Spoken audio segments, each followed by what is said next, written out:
ಎಲ್ಲರೂ ನಮಸ್ತೆ ಕರುನಾಡು. ಸೊ ಇವತ್ತು ನಾವು ಲಾಂಗ್ ಹೋಗೋಣ ಅಂತ ಹೊರಟ್ವಿ. ಸೊ ಬಟ್ ಏನಾಯಿತು ಅಂತಂದರೆ ಸೆಂಟ್ರಲ್ಲಿ ನನ್ನ ಫ್ರೆಂಡ್ಸು ನಾವು ಬರ್ತೀವಿ ಅಂತಂದರು. ಬಟ್ ಅವ್ರ ಗರ್ಲ್ ಫ್ರೆಂಡ್ಸ್ ಕಾಲ್ ಮಾಡಿ, ಇಲ್ಲ ನಾವು ಔಟ್ಸೈಡ್ ಹೋಗ್ತಾಯಿದ್ದೀವಿ ಮಗ, ನನ್ನ ಹುಡುಗಿ ಕಾಫ್ ಮಾಡ್ಕೊಂಬಿಟ್ಟವಳೆ, ನೀನು ಹೋಗ್ಬಿಟ್ಟು ಬಾ ಅಂತಂದ.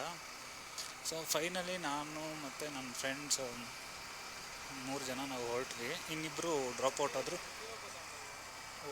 ಬಿಕಾಸ್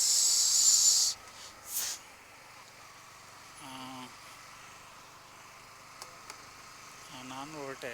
ಸೊ ಗಾಡಿಯಲ್ಲಿ ಕಮ್ಮಿ ಪೆಟ್ರೋಲು ಇದೆ. ಸೊ ಪೆಟ್ರೋಲ್ ಹಾಕ್ಸ್ಕೋಬೇಕು, ಖಾಲಿ ಆಗ್ಬಿಟ್ಟಿದೆ, ನೋಡ್ಕೊಂಡಿಲ್ಲ. ಯಾಕಂದರೆ ಈ ಗಾಡಿ ತೆಗೆದು 20 ದಿನ ಆಯಿತು.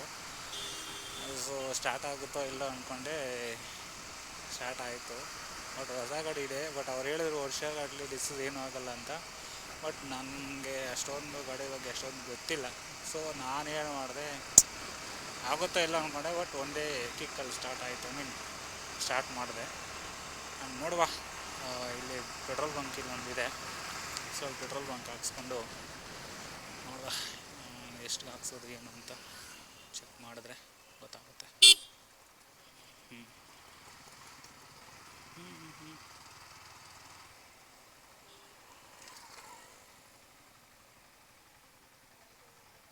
ಇದು ಈ ಥರ ತುಂಬ ಜನ.